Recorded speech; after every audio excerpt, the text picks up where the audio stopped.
Maya, the model version numbers are getting out of hand. Today alone, we've got Gemini 3.7 and GPT 5.6.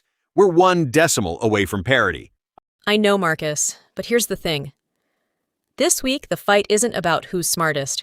It's about who's fastest and cheapest. Speed and price, the two words that actually decide who wins. Let's rank it. Top of the list, Google DeepMind just introduced Gemini 3.7 Flash.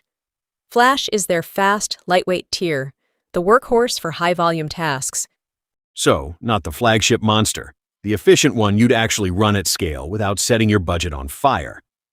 Exactly. Flash models are where most real products live. When Google upgrades that tier, it hits a lot more apps than any headline flagship does.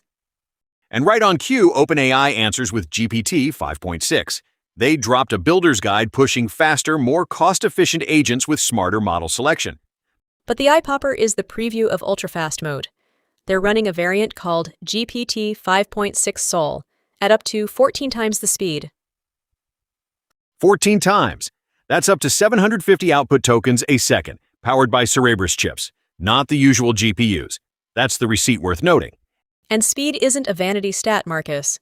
For a voice assistant or a coding agent, 14 times faster is the difference between waiting and it just feeling instant. Caveat, though, it's a preview. Up to 14 times is doing heavy lifting in that sentence. Real-world numbers rarely match the demo. Fair.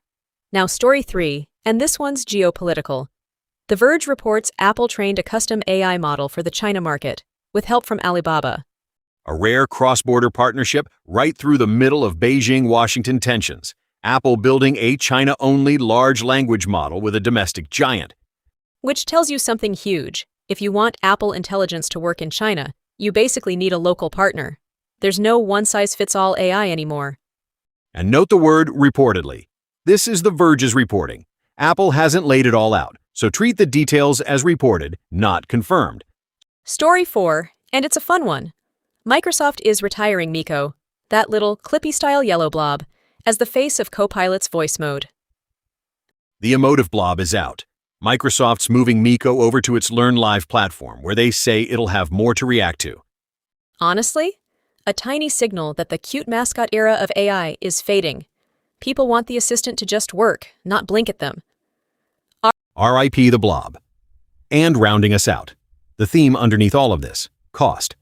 Writer just introduced a new model built to contain token costs. It's a post-training variation on Z.AI's open-source GLM 5.2, and Writer says it delivers deployment-ready capability at a much lower price. See the pattern? Google Flash, OpenAI Ultrafast, Writer's cost harness. Nobody's bragging about raw brains this week. They're all racing on the bill. That's the through line, Marcus. This week, AI stopped selling genius and started selling efficiency. Faster, cheaper, and tailored to where you actually live.